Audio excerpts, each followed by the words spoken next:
Kumusta mga tol, ngayon ay ating pag-usapan itong si Kai Sotto, dahil kasama na nga si Kai Ju sa mga napili ni Coach Tim Con na maglalaro sa Asia Cup Qualifiers ngayong February na po yan mga idol. Ngunit bago ang lahat ay huwag nyo munang kakalimutan mag-like and subscribe bilang suporta sa ating channel. So ito muna ang ating pag-usapan ngayon, bakit na nga ba hindi nakapaglaro si Kai Sotto sa mga nakaraang laban niya sa Yokohama B Corsaires. Ito pala ang dahilan mga idol, nagkaroon ng sprained injury si Kai Sotto sa kanilang practice game. Sayang talaga mga idol, hindi natin nakita ang ating pambato naglalaro sa mga nakaraang laban nila. Alam naman natin na maganda talaga ang ipinakita na performance ni Kai Sotto sa mga nakaraang laban niya, dahil nakapagtala nga siya dito ng maraming puntos.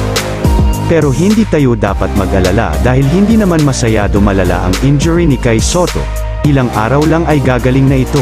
Inaasahan po na uuwi sa Pilipinas itong si Kai Sotto sa susunod na mga araw, para nga po sa paghahanda dito sa Asia Cup Qualifiers. At para na rin po makasama ni Kai Sotto sa mga pag-iinsayo ng ating mga Gilas players, dahil sa February 22 na po magsisimula ang laban ng Gilas Pilipinas, at siguradong marami mga Pilipino fans ang nakaabang dito.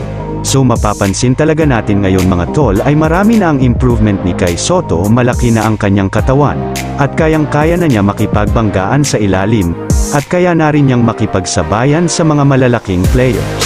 Mapapansin talaga natin na tinutulungan nga dito si Kai Sotto sa coach ng Yokohama na si Coach Oki Taketo na mag-improve pa ang galawan ni Kai Sotto sa bawat laro. Sinama na rin sa starting 5 si Kai Sotto sa nakaraang laban niya pero hindi ito natuloy dahil sa natamong injury ni Kai Sotto.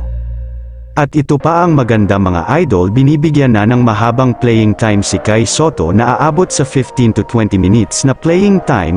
Mapapansin talaga natin na pinagkatiwalaan na ni Coach Taketo ang ating pambato na si Kai Sotto. So sana ngayong paparating na Asia Cup Qualifiers ay fully conditioned na si Kai Sotto at lahat ng ating mga Gilas players, at makabawi na rin tayo dito at manalo sa laban. At sana patuloy pa nating suportahan ang ating mga players, at kung hindi ka pa nakapag-subscribe ay subscribe mo na yan bilang suporta sa ating channel. Salamat sa panunood.